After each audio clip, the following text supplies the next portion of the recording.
Hemos estado en las últimas semanas hablando acerca de cómo vivir vidas cristianas poderosas, victoriosas, bendecidas. Y como hemos venido diciendo, esto no es una especie de suerte, de lotería, ¿no? Que a unos les toca y a otros pobrecitos que no hay manera, sino que hay unos principios generales que hay que conocer, verdades que hay que conocer y aplicar a nuestro diario vivir.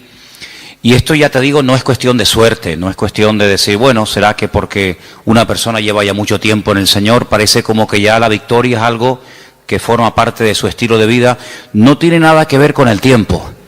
De hecho, hay creyentes que llevan muchos años en los caminos del Señor y puede ser que se dé el caso de que todavía no sean victoriosos o vencedores en todas las áreas de su vida. Y después te puedes encontrar con personas que llevan mucho menos tiempo en los caminos del Señor, que puede ser que tengan claro y que las áreas de su vida que en otros creyentes que llevan más tiempo, que ya deberían tal vez de dar ejemplo, pues ya las tienen ellos dominadas, ¿no? Entonces ya te digo, no es cuestión de suerte, no es cuestión de tiempo, es cuestión de conocer la verdad. La verdad, tenemos el texto aquí arriba, os hará libres, pero no solamente conocer la verdad, sino aplicarla. Porque hay gente que sabe mucho, pero luego no practican lo que saben. Y hemos estado viendo en las últimas semanas que hay una lucha, que es la lucha entre la carne y el espíritu. Vimos un poquito más acerca de esto el domingo por la tarde. Y si alguien se ha preguntado, bueno, ¿y esta lucha hasta cuándo va a durar? ¿Hasta cuándo vamos a tener luchas con el carácter, con nosotros mismos, con los problemas y tentaciones de la vida? ¿Hasta cuándo? ¿Será que esto es al principio, primer año? Claro, todo está empezando, todo es nuevo. Ya en el segundo año, un poco menos, y ya a partir del tercero, cuarto, quinto año, ya estas luchas entre carne y espíritu desaparecen completamente. ¿Podríamos dar esa respuesta a una persona que se pregunta cuánto tiempo dura la guerra, la batalla entre la carne y el espíritu? Pues no, sería totalmente incierto, sería falso. Esto no es cuestión de decir, bueno, los primeros años van a ser años duros, difíciles, porque es el tiempo en el que estamos aprendiendo y poniendo la base, el fundamento de nuestra vida, pero luego ya después, olvídate, luego ya a disfrutar, a vivir la vida, y ya no hay luchas, ni batallas, ni problemas. No es cierto. Si alguien te ha enseñado o si has escuchado a alguien que predica así, pues no es verdad. Porque la batalla, la lucha entre la carne y el espíritu durará toda la vida. ¿Amén? Yo sé que algunos dicen, uy, me cuesta decir amén, pero es así de claro. Te va a durar toda la vida. Y en esta tarde vamos a leer unos versículos de Gálatas capítulo 5 que se parecen mucho a los versículos que leímos el domingo por la tarde, que era el capítulo 8 de Romanos. Ahora pues ninguna condenación hay para los que están en Cristo Jesús, los que no andan conforme a la carne, sino conforme al Espíritu.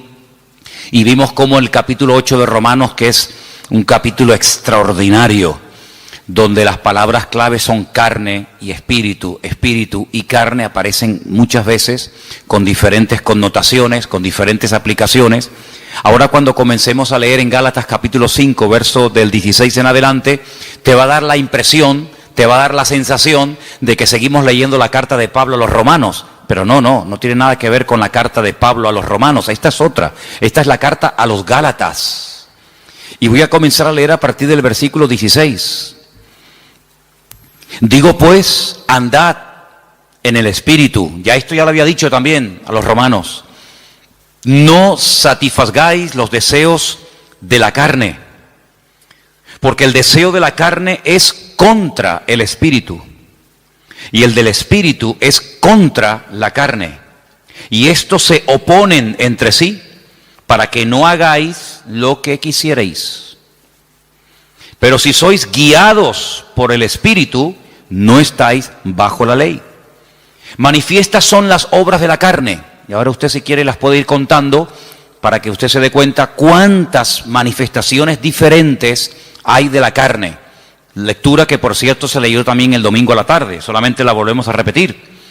Las obras de la carne son manifiestas y son adulterio, fornicación, inmundicia, lascivia, idolatría, hechicerías, enemistades, pleitos, celos, iras, contiendas, disensiones, herejías, envidias, homicidios, borracheras, orgías, y no ha terminado la lista, sino que simplemente la acorta y dice, y cosas semejantes a estas, y que hay más, acerca de las cuales os amonesto, como ya os lo he dicho antes, que los que practican tales cosas no heredarán el reino de Dios.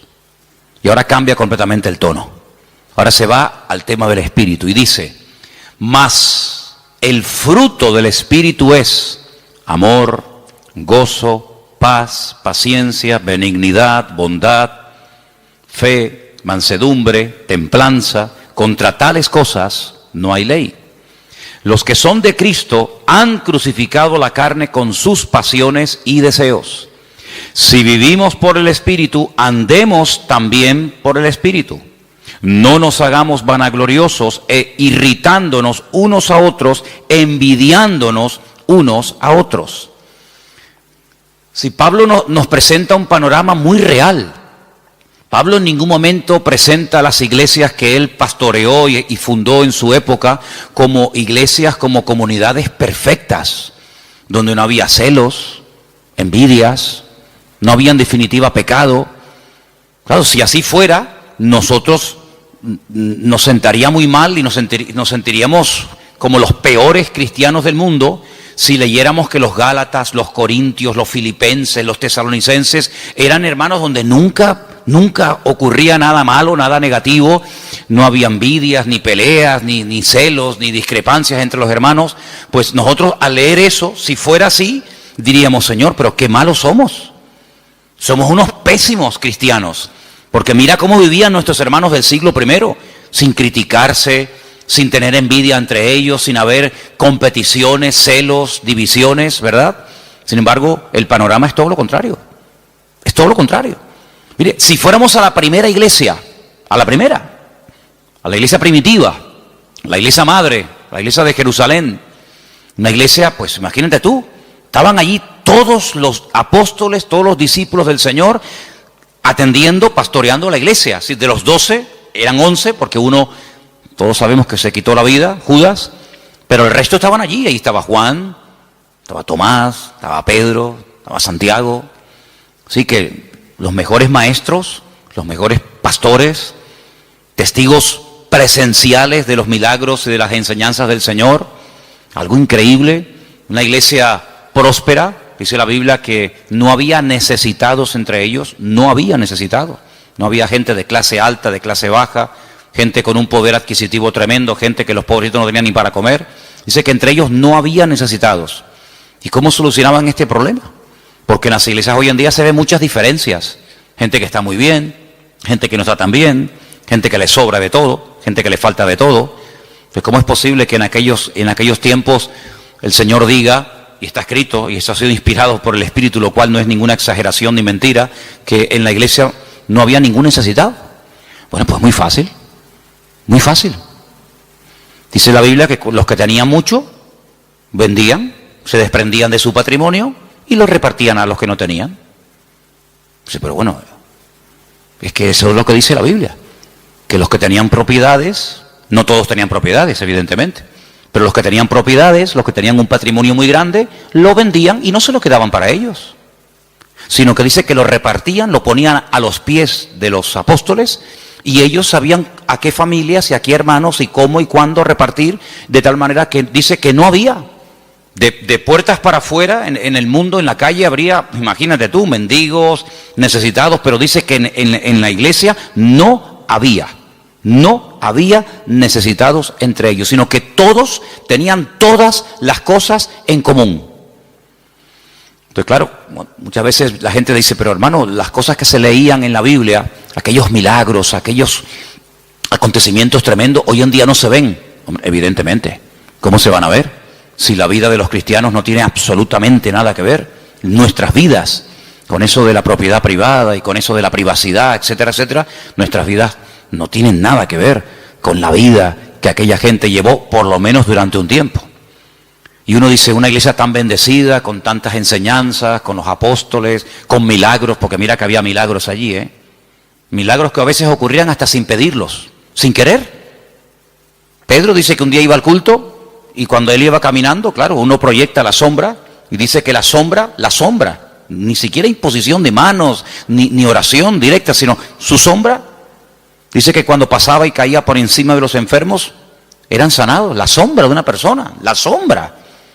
Eso no lo hemos visto nosotros nunca, y no sé si alguna vez lo veremos, pero en aquellos tiempos era normal.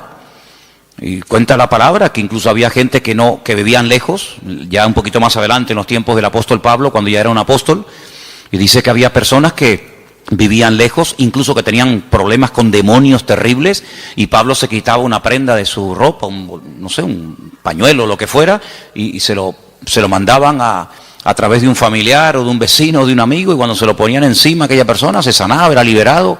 Unas cosas increíbles, ¿no? Increíbles.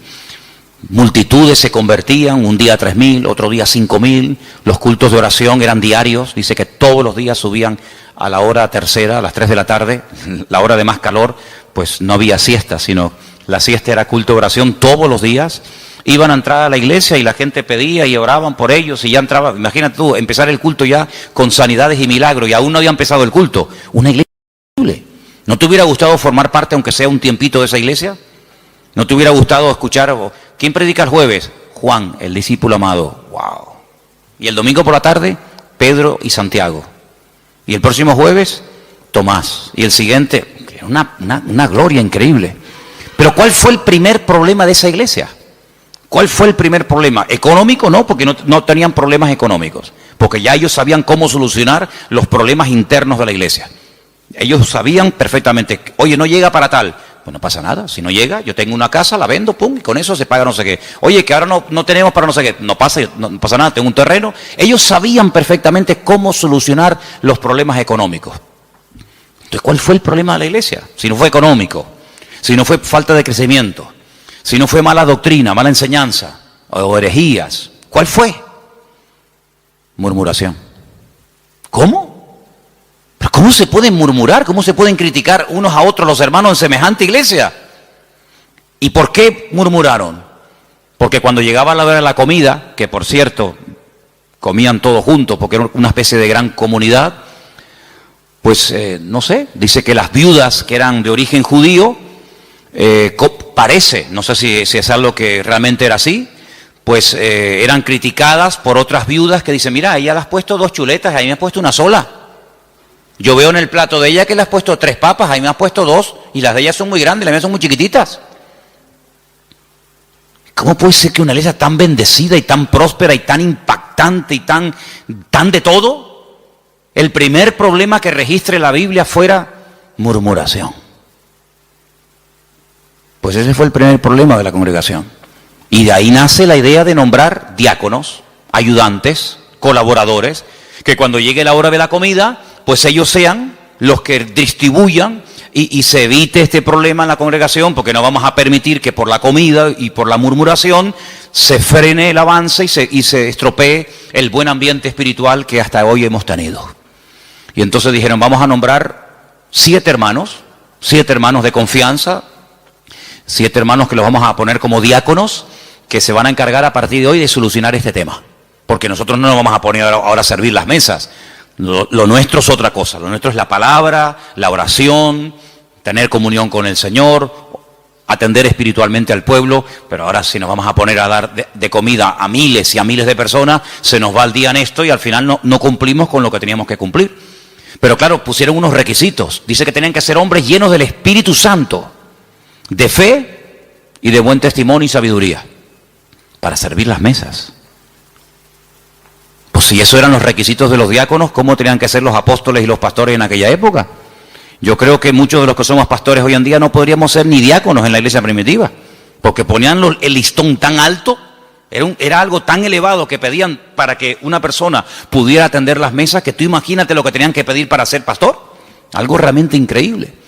Así que vemos que el problema de la carne y del espíritu ya surgió en el seno de la primera iglesia, en la iglesia primitiva. Imagínate 2000 años después.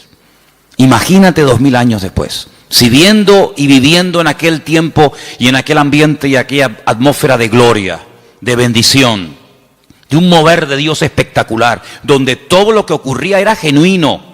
Las cifras que se dan no son aumentadas, no se estiran las cifras.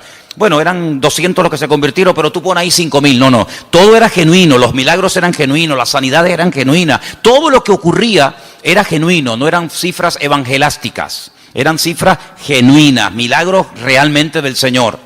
Si eso ya ocurría en aquella época, imagínate hoy en día cuando nuestro nivel de santidad, nuestro nivel de espiritualidad no tiene absolutamente nada que ver con el de nuestros hermanos de los primeros siglos de la era cristiana. Entonces vemos que el problema dentro de la iglesia fue la carnalidad. Ahora, oraba y le pedía al Señor, Señor, tiene que haber algún cuadro, tiene que haber algún pasaje en la Biblia para que este tema que estamos tratando últimamente de la carne y del espíritu, de vivir en victoria o vivir en derrota, nos resulte lo suficientemente gráfico como para captar lo que más o menos quiere decir la Biblia cuando habla de la lucha continua entre la carne y el espíritu. Y hay un pasaje extraordinario. Hay un pasaje increíble y lo vamos a leer esta tarde y vais a ver cómo al entender ese pasaje vais a poder entender mucho más lo que me refiero cuando hablo de la carne y del espíritu. Vamos al primer libro de la Biblia, al primero, que se llama Génesis, capítulo 25.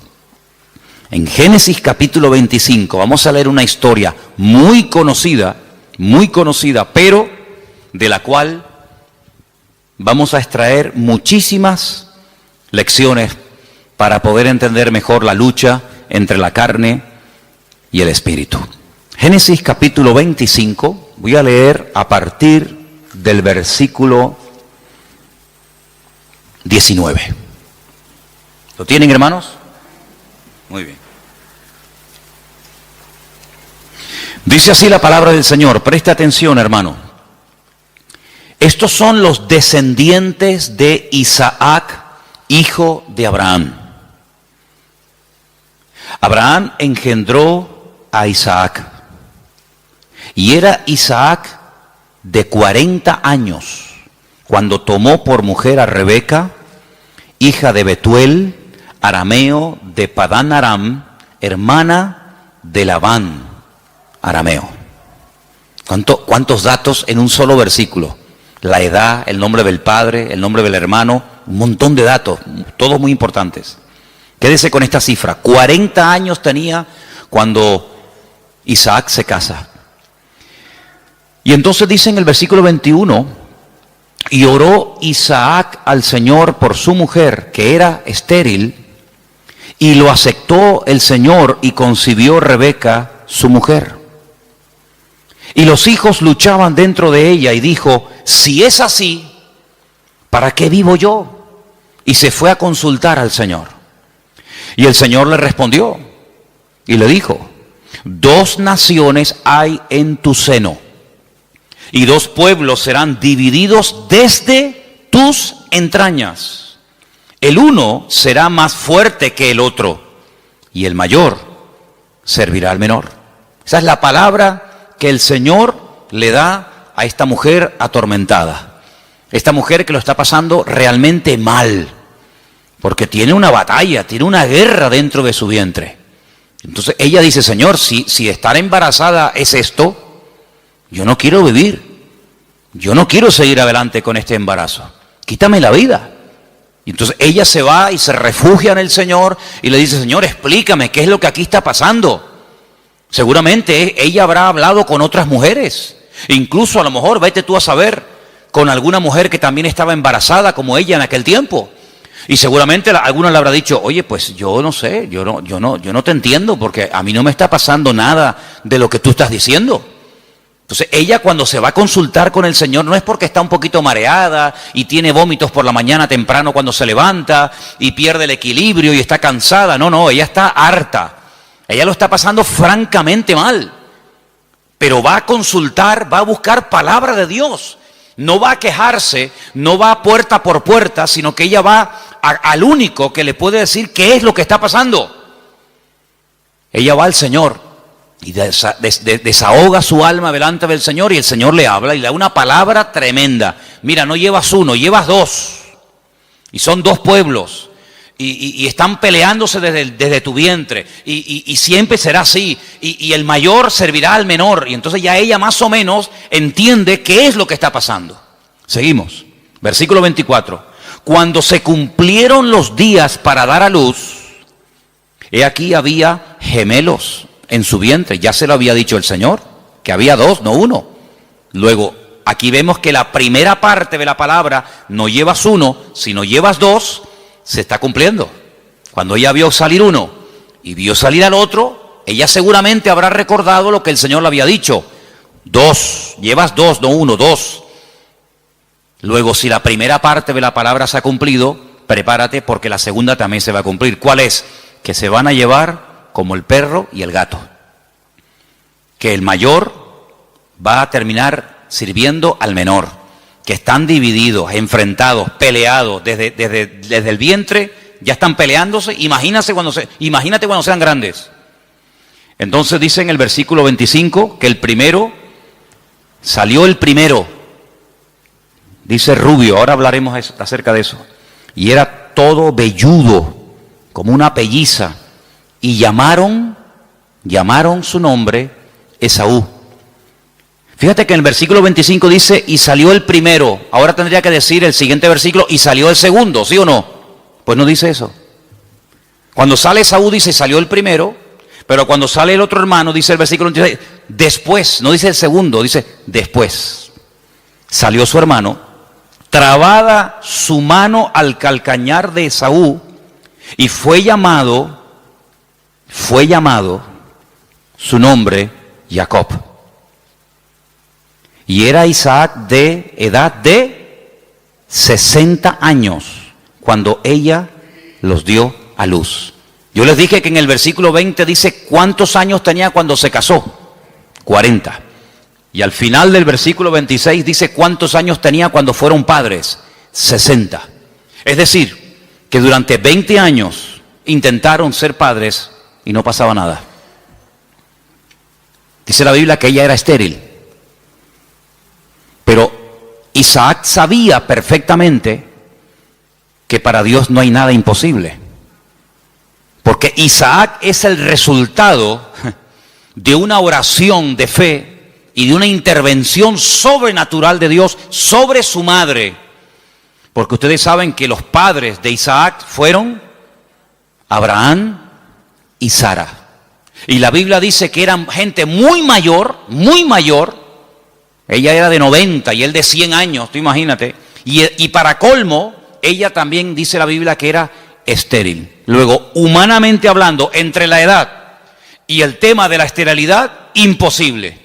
Pero él vive. Él sabe que su madre fue sanada cuando su padre oró por ella. Luego, ahora otra vez, se repite por segunda vez en una mujer, en una matriarca, el mismo problema que Sara, es estéril. Y se volverá a repetir en la siguiente generación, en Raquel, sabemos, ¿no? Era Sara, era Rebeca y era Raquel. 3 generaciones seguidas de mujeres estériles, pero mujeres sanadas por el poder de Dios. Una generación le daba ejemplo a la otra, y la otra a la otra, y así sucesivamente. Se pasaban la fe de unos a otros. Por eso dice que era la fe de Abraham, la fe de Isaac, la fe de Jacob, el Dios de uno, el Dios de otro, ¿verdad? No se aprendían cosas en una primera generación y luego no llegaban esa segunda y se terminaba diluyendo la bendición, sino que la bendición iba de menos a más. Date cuenta que, por ejemplo, Abraham ora, Dios sana a su esposa y tiene 1. El hijo nace y ora por su esposa y tiene 2. Y nace el tercero, que sería el nieto, en este caso el hijo de Isaac, y en vez de 2, tiene 12 varones y una hembra. Luego la bendición siempre va de menos a más. Ahora, fíjate qué curioso, 40 años tenía cuando se casó, 60 cuando fue padre. Quiere decir que durante 20 años Durante 20 años no hay registro en la palabra de que Isaac orara por este tema. Esta es la primera vez que encontramos a Isaac orando por un tema familiar. Esta es la primera vez que la Biblia dice que Isaac se paró y dice, lo hemos leído en el versículo 21, Isaac oró al Señor. Si ustedes leen antes de este versículo, en capítulos anteriores, no dice absolutamente nada. Luego, durante 2 décadas, durante 20 largos años, aquí no pasaba nada. Hasta que Isaac, el cabeza del hogar, se para y dice, aquí hay que orar. Pero el texto que estamos leyendo esta tarde, me llama mucho la atención porque cuando dice en el versículo 21, y oró, esa palabra, vayetar, significa oró insistentemente, porfiadamente. No oró de una forma superficial. Bueno, Señor, tú sabes que queremos ser Padre, ayúdanos en tu nombre, amén. Venga, vamos a hacer otra cosa. Sino que él se metió en serio con Dios. Él dijo, aquí hay un problema. Curioso que no dice que su esposa también oró con él, sino dice que él se puso enfrente de ella a orar por ella. Eso es muy curioso. Él tomó autoridad y dijo, bueno, a lo mejor tú ya te has resignado a no ser madre. Pero dice que él se paró frente a ella y él oró fervientemente. Bueno, por ahí hay un versículo en Santiago que dice que la oración del justo puede mucho. No dice así, me equivoqué, perdón. La oración eficaz del justo puede mucho. Corregí porque no es lo mismo decir que la oración del justo puede mucho que decir que la oración eficaz del justo puede mucho. Si quitamos la palabra eficaz, da a entender como que todo lo que oramos resulta con éxito, y no es así. Es la oración eficaz. Algún día hablaremos de cómo se arma, cómo se construye, cómo se hace una oración eficaz. Porque hay gente que dice, es que yo oro y yo no veo resultados. Y yo pido, pero llevo 20 años y yo no veo. Entonces la Biblia dice, es la oración eficaz. Porque hay oraciones que no son eficaces. Son oraciones, pero no son eficaces. Y una vez conté aquí que Alejandro Magno tenía en su guardia personal un grupo, creo que eran como de 400 y pico mujeres, que la llamaban las amazonas, que eran mujeres que se cortaban un pecho, amazonas, con un solo pecho, se quitaban un seno, porque eran las mujeres que tenían que protegerlo a él, era su guardia pretoriana, por decirlo de alguna manera, era su seguridad privada, personal, y las mujeres, lógicamente, al tener pecho, pues no se puede pegar el arco como un hombre se lo puede pegar y de esa manera apuntar, sino que al no poderse pegar el arco, la flecha no sale como tiene que salir. Entonces se sacrificaban por su rey, se cortaban un seno, pues se llama amazonas, con un solo seno, y de esa manera, donde ponían la flecha, o donde ponían el ojo, ponían la flecha. Entonces eran personas que se sacrificaban, se amputaban un miembro de su cuerpo con tal de cumplir con su cometido. Bueno, el Señor dijo una vez que si tu ojo te produce problemas, que te lo arranque. O si tu problema no está en los ojos, sino en las manos, pues arráncatela o córtatela. Porque mejor es entrar tuerto, ¿no? Se dice tuerto, ¿no? Mejor es entrar con una sola mano que no entrar. Entonces, si hay algún miembro de tu cuerpo que te está causando problemas, pues ya sabes lo que tienes que hacer. Si lo quieres tomar simbólicamente o lo quieres tomar literalmente, tú verás. Pero tú tienes la responsabilidad de cortar, de quitar de tu vida todo aquello que te está impidiendo obtener resultados. Sea mano, sea ojo, sea televisión, sea internet, sea móvil, sea amigo, sea novia, sea novio, sea vecino, sea vecina, sea perro, sea coche, sea moto, sea deporte, sea lo que sea, sea lo que sea. Cuando hablamos de acerca del ojo, no es que necesariamente me voy a arrancar el ojo, porque puedo seguir viendo por el otro. Entonces, estamos en la misma. Sino es todo lo que entra, porque dice la Biblia en Eclesiastés, cuando describe el cuerpo humano, ustedes saben que hay una descripción del cuerpo humano desde la cabeza hasta la coronilla, desde la coronilla hasta la planta de los pies. Cuando él llega a la parte de la visión, él dice que son las ventanas. Las ventanas. Y el Señor dijo, si tu ojo es bueno, si lo que tú ves, si lo que entra por las ventanas es bueno, todo tu cuerpo estará lleno de luz. Pero si tú abres la ventana, que son los ojos son las ventanas del alma. Con el alma tú la alimentas con lo que ves. La carne se alimenta con lo que ves. De hecho, lo que ves es lo que después la carne desea. Entonces, de ahí viene el refrán, ojos que no ven, corazón que no siente, ¿verdad? Entonces, cuando tú tienes las ventanas abiertas, pues tienes que saber seleccionar, porque hay cosas que mejor no verlas. Y exactamente es con la mano. La mano es, digamos, el miembro que habla acerca de lo que hacemos. Los ojos lo que miramos, lo que deseamos, lo que anhelamos, donde ponemos la visión, que después nos lleva a la acción, de la visión a la acción. Pero la mano representa la acción en sí misma.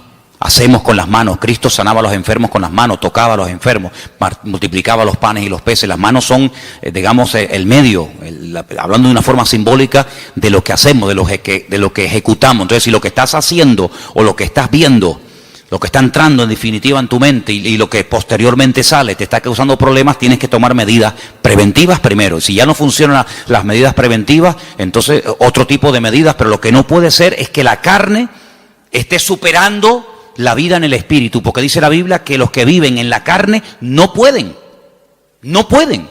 agradar a Dios. Y los que son guiados según la carne van a la muerte, a la destrucción. Por lo tanto, hay esa lucha que vemos desde el vientre de la madre de esta mujer, de Rebeca, con estos dos hijos. Ahora, después dice, en el mismo versículo 21, cuando yo he dicho vayetar, significa orar porfiadamente, insistentemente, en el mismo versículo, cuando dice, y aceptó el Señor, ¿lo veis? Es la misma palabra, pero se pronuncia de una forma diferente, vayater. Vayater, vayatar, vayater. Se escribe igual, pero las vocales se ponen diferentes. ¿Y saben lo que significa eso? Aquí se ha traducido por aceptó el Señor. Aceptó el Señor. Significa que convenció a Dios. Dicho de otra forma, Dios se dejó convencer por la oración de Isaac. Es increíble. Dios se dejó convencer. A ver, ¿qué quieres? Presenta argumentos. Preséntame argumentos. ¿Por qué quieres ser padre? No tenemos la oración de Isaac. Solamente tenemos el hecho de que oró Isaac al Señor y el Señor dijo, está bien. Pero la oración que hizo Isaac al Señor, qué pena, no la tenemos. ¿Te hubiera gustado que estuviera ahí? Algún día cuando lleguemos a la gloria, decir, oye Isaac, ¿puedo hablar contigo un segundito? ¿Me podrías decir más o menos lo que le pediste a Dios cuando querías ser padre? Sí, mira, le dije esto y esto y esto. Tienen que aprender hebreo, si no, no pueden hablar con él. No, son bromas. Pero tuvo que orar de una forma que dice que convenció a Dios. Dios dijo, me has convencido. Ya está, problema solucionado. Fíjate, si en vez de haber esperado de los 40 años que se casó, a los 60, yo pregunto, si hubiera orado a los 2 años de casarse, de esa manera como oró, ¿no hubiera el Señor respondido? Por supuesto. Si hubiera orado cuando tenía cuando tenía 45, 50 años, los gemelos podían haber nacido antes. Pero no hay registro en la Biblia de que Isaac orara a esa edad, con esa intensidad y con ese fervor. Pero sí hay registro en la Biblia, a los 60 años, cuando él ora, el Señor se deja convencer. Los argumentos que presentó Isaac, pienso yo que un argumento podía haber sido este. Señor, tú le dijiste a mi padre que en ti serían benditas todas las naciones de la tierra y que tú le darías un heredero y que yo sería el hijo de la promesa. Pero Señor, cuando yo me muera, mi padre vio en mí el cumplimiento de la palabra. Yo soy el hijo de la promesa. Por eso me pusieron Isaac, que significa ríanse, gócense, alégrense. Estaba todo cerrado, estaba todo opuesto. la esterilidad de la madre, la vejez del padre, imposible. Pero ríanse, Isaac, yo soy el hijo de la promesa, pero ¿y cuando yo me muera?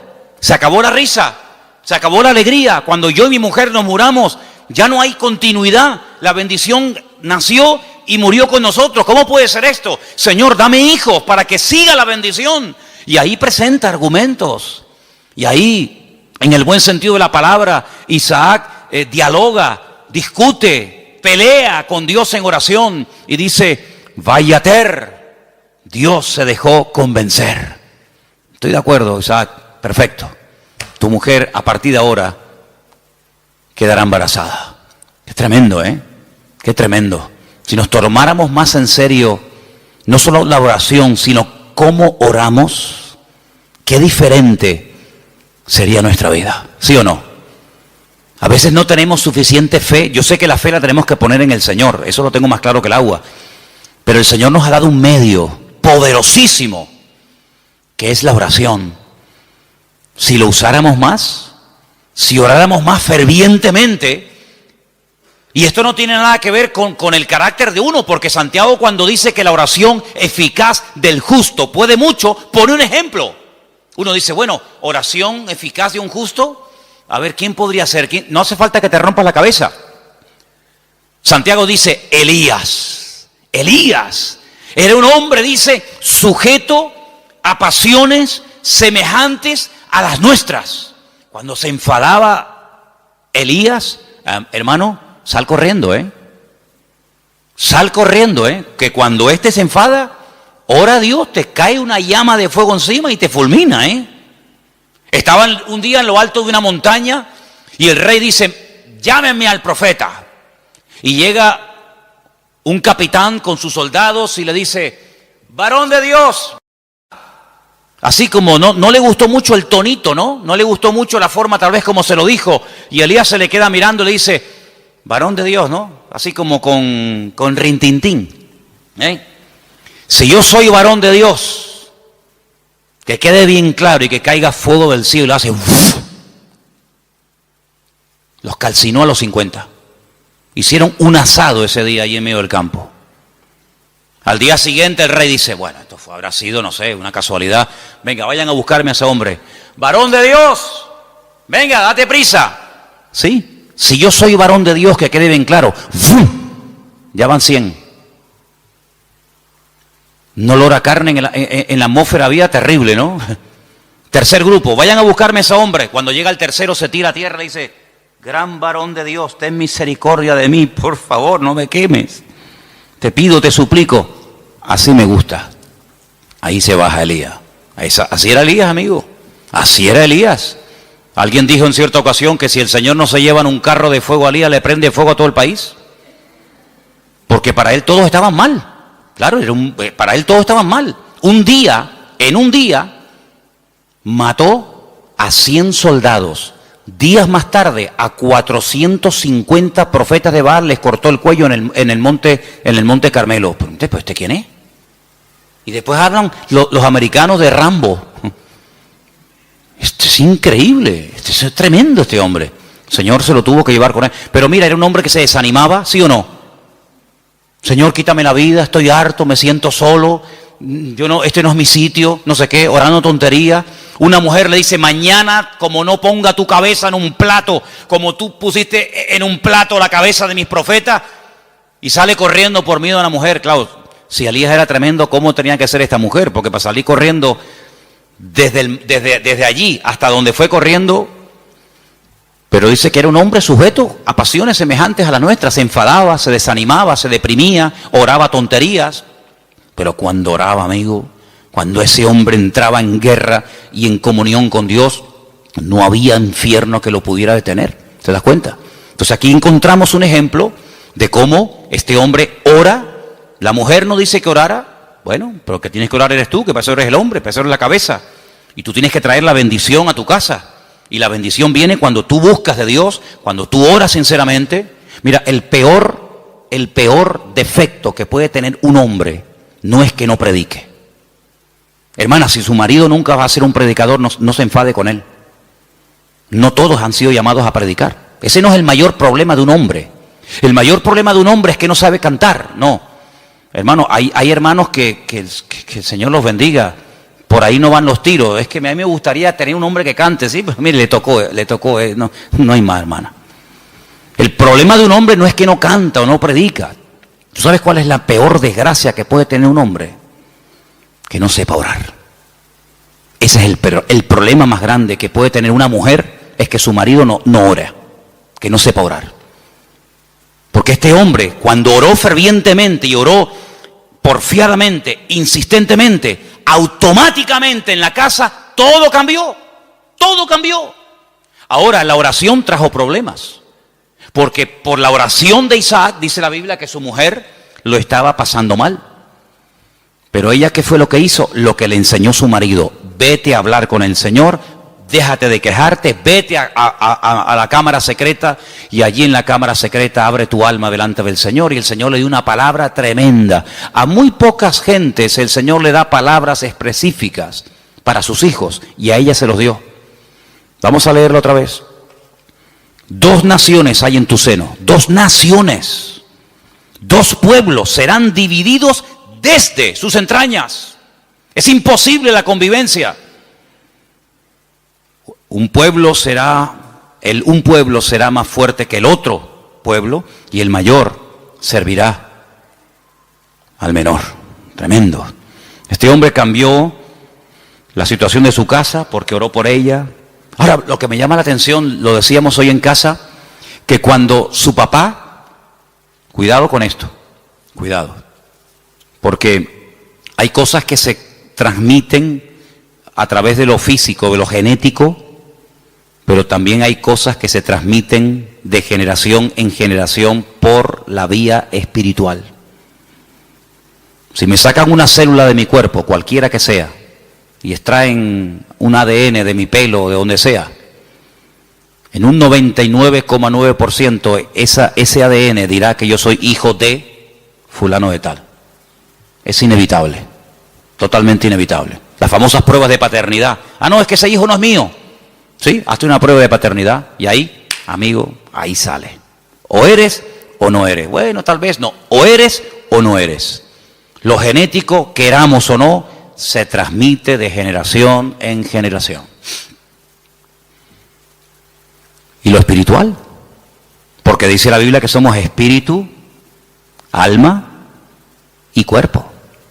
Luego transmitimos la genética, y como lo natural es un reflejo de lo espiritual, lo he dicho ya 1.000.000 de veces, pues si transmitimos lo genético, si transmitimos lo físico, lo espiritual, no te quepa la menor duda. Por ahí podríamos un día hablar largo y tendido sobre este tema. Dice la palabra de Dios que tal la madre, tal la hija. ¿Sí o no?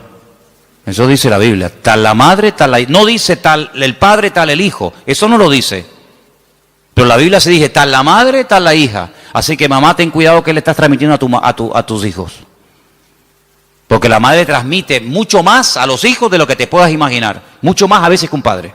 ¿Qué te parece? La responsabilidad es tremenda. Así que si hay aspectos negativos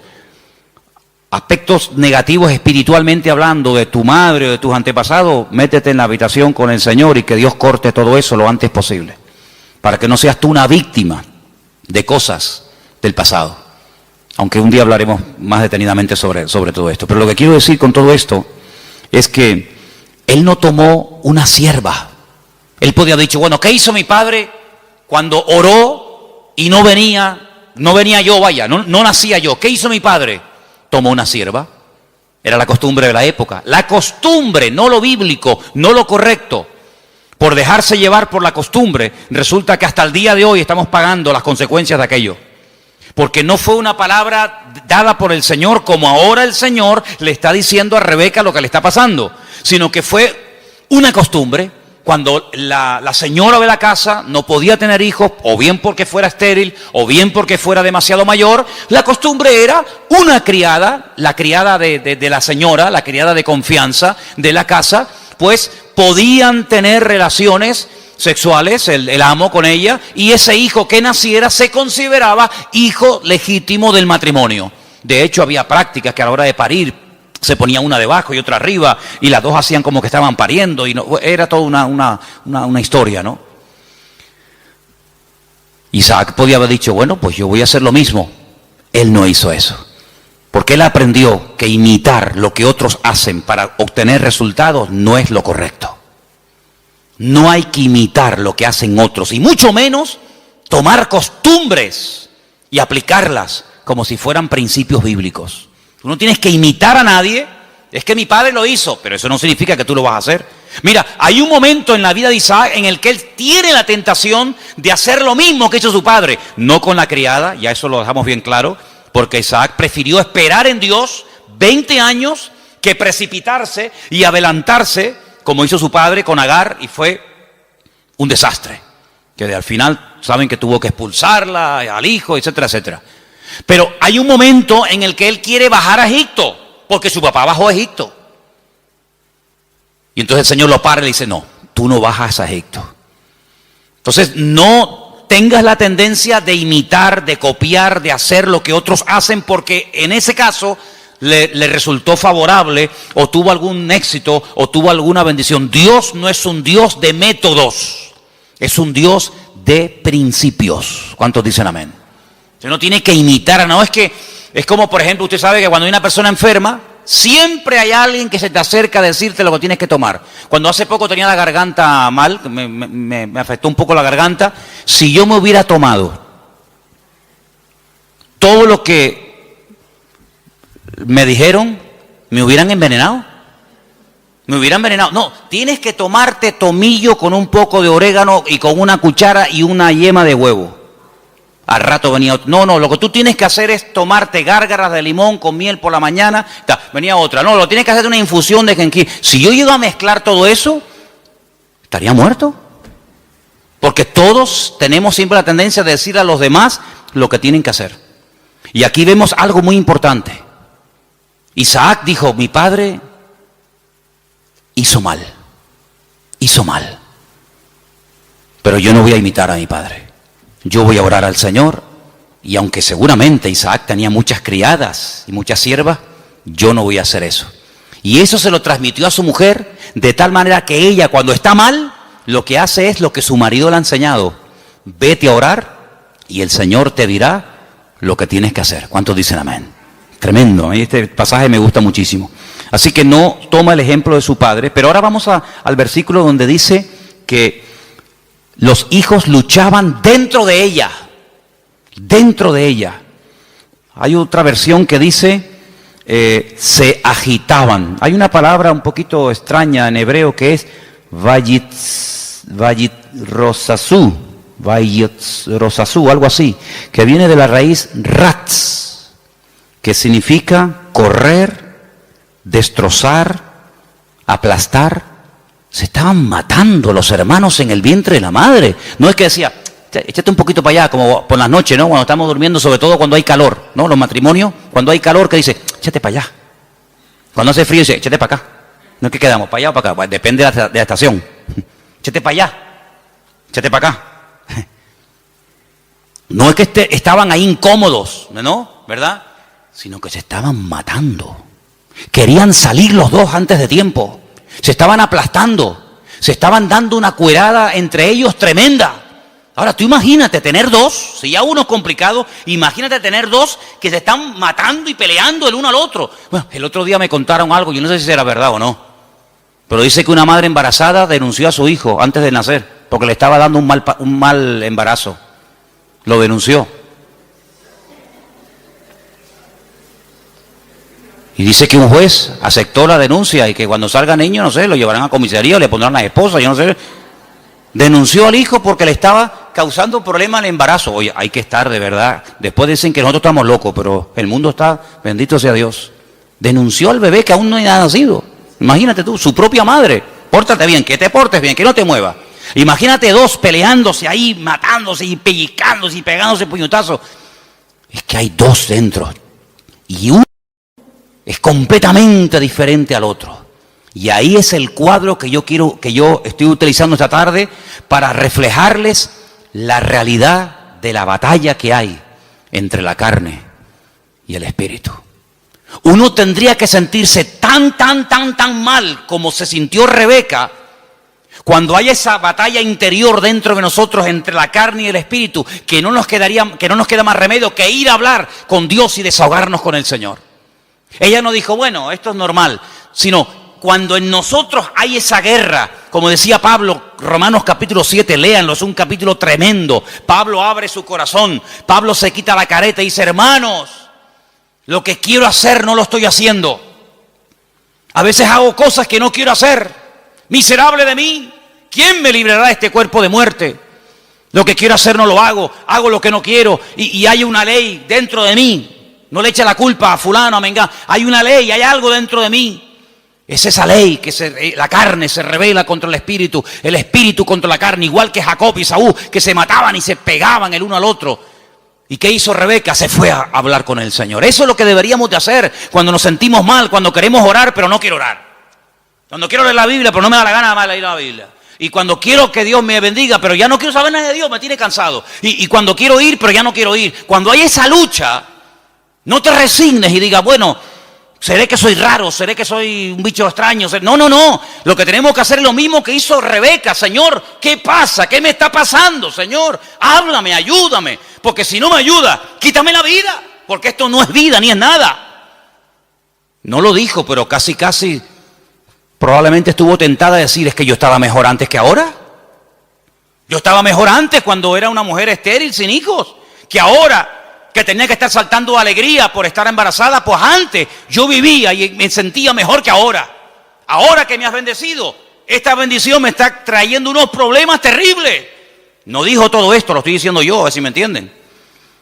Pero ¿cuántas veces puede pasar por nuestra mente? ¿Cuántas veces nos pueden cruzar los cables por nuestra mente y decir, ¿y ahora qué? Ahora, y lee la Biblia y vas a la iglesia y no sé qué, y te das cuenta. El diablo es tremendamente cruel con nosotros.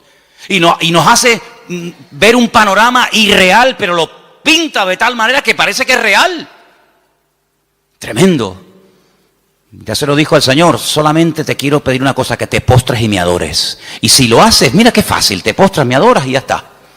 Te doy todos los reinos de la tierra. Y el diablo lo que quiere, detrás de toda tentación, detrás de todo ataque, siempre está lo mismo. Claudica, tira la toalla, ríndete. ¿Y qué es rendirse? Es darle la razón al diablo. Pero dice la Biblia, sométete a Dios, resiste al diablo y huirá de vosotros. ¿Cuántos dicen amén? No dice, no, yo me someto a Dios y el diablo huye. Es que no dice eso. Es que no dice eso. Como tú te estés montando una vida cristiana diferente a los principios que dice la palabra, te vas a llevar cada palo, te vas a llevar cada desilusión, porque ves que haces cosas y no funcionan. Y no hay nada peor que hacer algo y ver que no funciona y te enfadas con Dios. Someteos a Dios, someterse a Dios. ¿Qué es someterse a Dios? Habrá que explicar a estas alturas lo que es someterse a Dios. Hermano, rendirse a Dios, sin condiciones. Es que yo siento, es que yo creo, es que a mí me parece, es que yo haría. Someterse, rendirse. Tú has perdido la guerra, el que manda soy yo. No me digas a mí dónde tienes que vivir, cómo tengo que vestirte, cómo tengo que tratar, porque tú te has rendido. El que he ganado soy yo, y el que gana la guerra le dice al vencido cómo tienen que hacerse las cosas. No me vengas a poner condiciones. Someterse a Dios, rendirse a Dios. Ya no vivo yo. Muy bien, perfecto. Ahora que te has sometido, ahora que te has rendido, ahora puedes resistir. ¿A quién? Al diablo.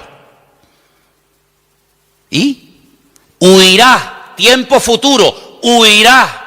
Pero no me dices cuándo. No.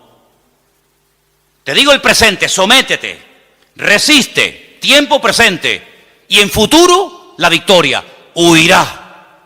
Es decir, si tú te has sometido a Dios, tú sabrás, yo no sé, si tú te estás sometiendo a Dios diariamente, porque no es que me sometí el domingo pasado y durante toda la semana hago lo que me da la gana. No, me someto el lunes, me someto el martes, me someto el miércoles, me someto cada día, cada instante de mi vida.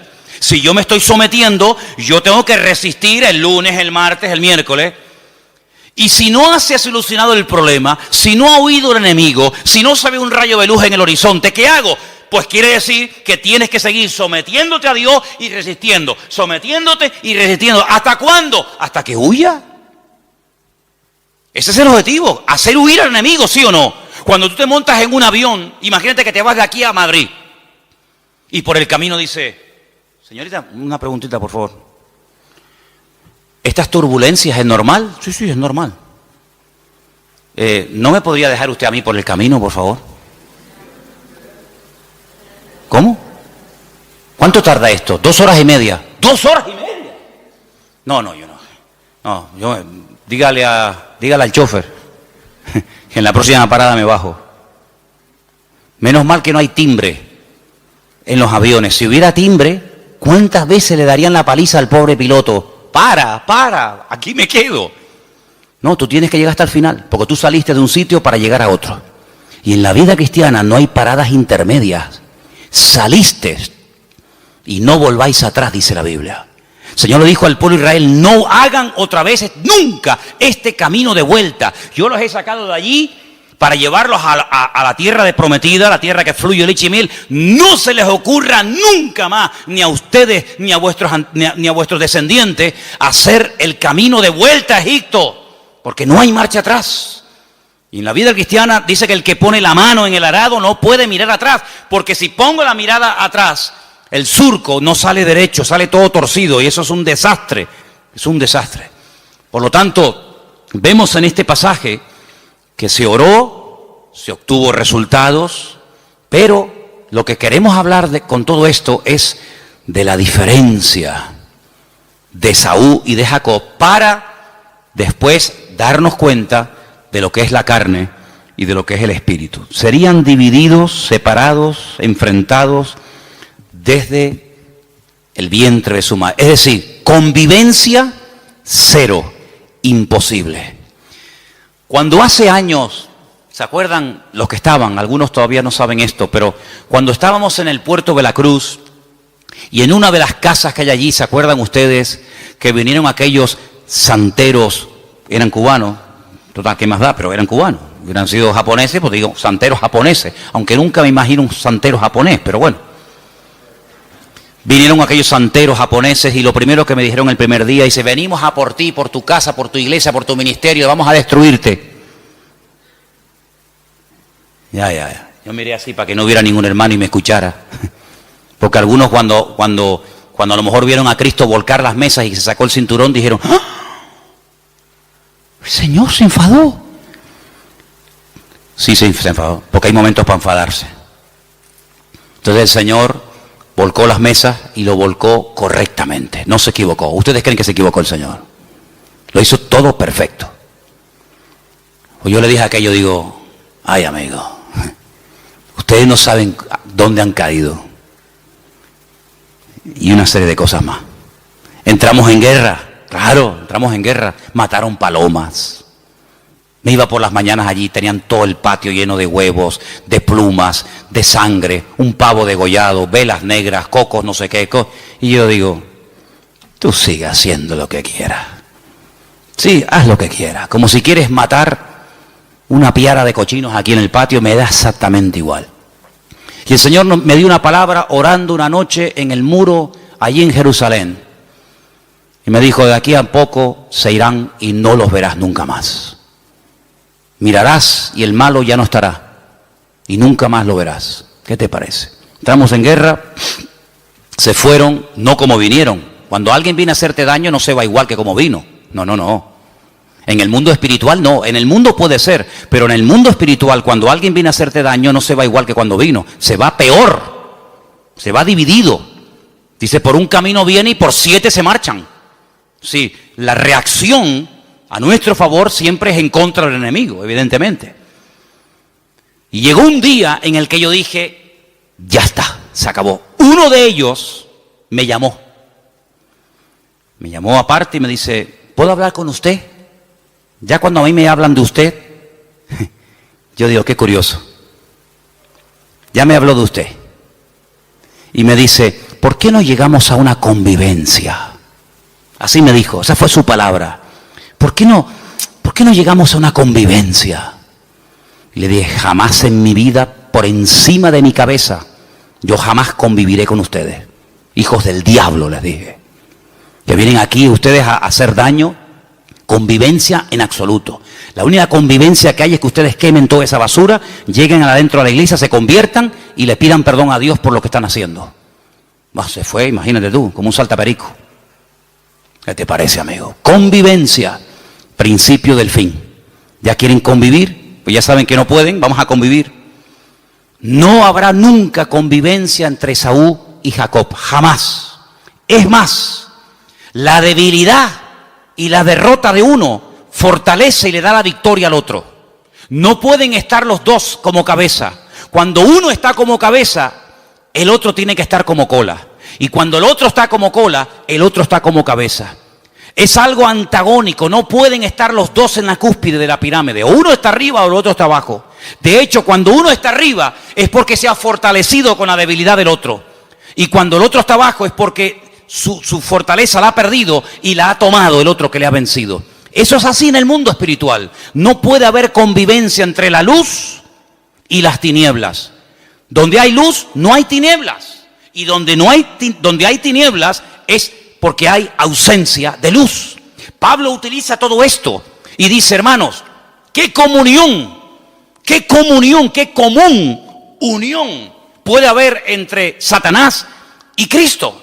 ¿Qué común unión puede haber entre la luz y las tinieblas, entre un inconverso y un creyente? Ninguna. Por eso dice, no se unan. El mundo quiere unirse, claro. Para el enemigo eres atractivo, para el enemigo eres un trofeo de guerra. Pero le dice el Señor al creyente, no al inconverso. Al creyente dice, no te unas. Él querrá unirse contigo. Hay gente del mundo que se enamoran de chicas cristianas. Hay chicos de la calle que se enamoran de chicas y los del mundo claro, porque tienen un atractivo, tienen una gracia de Dios. Pero tú enamorarte de uno del mundo, estás loco. Bueno, pues el sábado canto, oro, alabo a Dios. El domingo también, porque hay culto, entonces tengo que portar bien. No puedo comportarme mal, ni decir palabrotas, ni... Sábado y domingo está bien, total.